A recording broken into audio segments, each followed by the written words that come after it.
What up? This is Mr. Swayze, and according to XXL, Tekashi 6ix9ine's former associate, Mel Murda Jones, wrote a letter to Judge Paul Engelmayer to ask for a second chance. Now, Mel Murda's lawyer, Scott Lehman, asked Judge Engelmayer for a 78-month sentence, and he included an apology letter from Mel Murda Jones himself. Now, if you don't know, Mel Murda is the alleged leader of the 9 Trey Gangsta Bloods, and he pled guilty to 1 count of racketeering conspiracy and 1 count of participating in a narcotics distribution conspiracy. Mel Murda Jones is expected to be sentenced this month,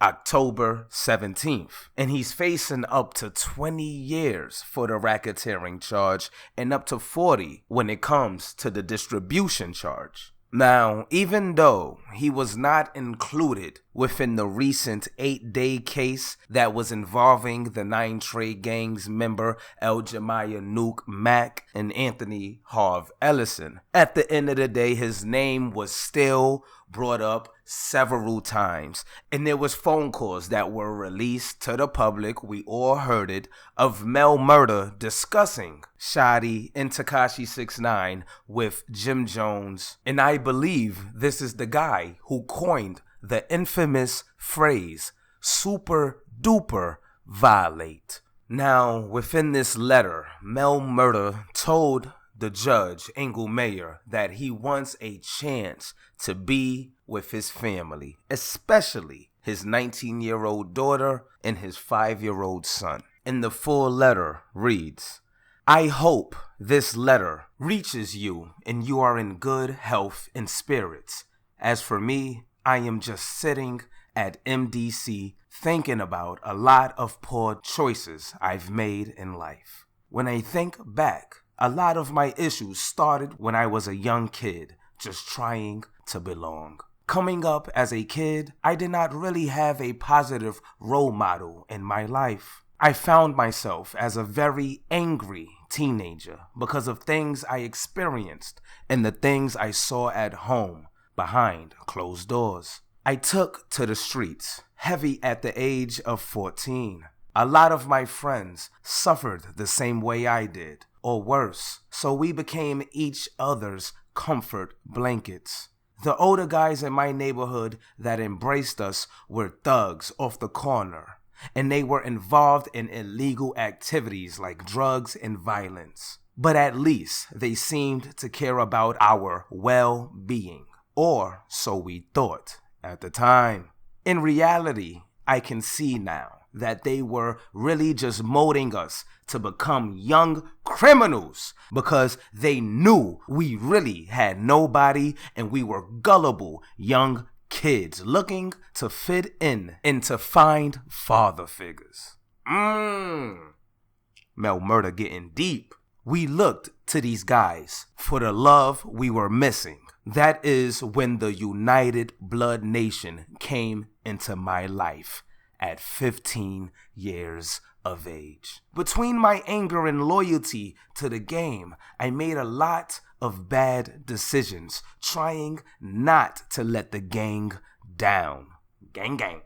By the time I was 18, going on 19 years old, my childhood sweetheart, Dawn Gillespie, I think that's how you pronounce that, Gillespie, gave birth to my beautiful daughter. That's when I realized I wanted more for myself, my child, and my heart, Dawn. But the streets still had a hold on me. I was at war in my own head. I wanted to fall back from the gang life and do the right thing by my family. But I felt like I was somehow being wrong to my gang family. Because at that point, I really believed they had been there for me when I had no one. What I did was try to distance myself as much as possible. I started working in the music industry. I got signed to Diplomat Records when I was 24 years old, and things were looking up for me. I found myself staying away from negativity, but I was becoming very popular, and with that life came a lot of envy, money, and women. This all caused me to lose Dawn because of my own cheating and inability to be home because of the demands of touring and life in the industry. I found myself become depressed and falling back on my old ways, going back to the streets because I was not happy. I had lost my earlier life even though I now had money and fame. I felt like something was missing. A lot of dormant anger from my childhood came back to the surface. When I tried to return to the game, they were mostly only concerned with my present reputation and what I could do for them financially. And it was at that point that I realized that their love was never genuine. They gave me a position of authority because of who I was and my age. During that time, in my mind, I decided that I was done with the streets, but I still tried to keep ties with some of the guys I knew from the gang. I know that was where I went wrong. My real family, I now realized, was my mother, Dawn, my aunts, and my brother. I got back together with Dawn, and she gave me a baby boy, my pride and joy. I realized I have to break the cycle because I don't want my son or daughter going through what I did. I want the best for them. I know I should have woken up and realized this earlier, especially when I was shot 5 times and my loved ones almost lost me. Now I find myself caught up in this case, and this is the first time I'm in real serious trouble. But I can promise you that it will be my last. I am not a part of the violence in my case. And this federal arrest has been a real wake-up call for me. I sincerely apologize for all my actions, and I take full responsibility.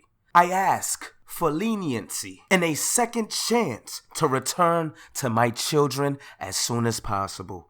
I want to return to my family and right all my wrongs so I can be there for them. They need me, and I definitely need them. It is a must that I break this cycle. It's killing me that I'm not there for my children and my loved ones. I am completely done with the streets. I plan to change my environment as well as the company that I keep. To me, right now, the most important company to keep is that of my family and my children.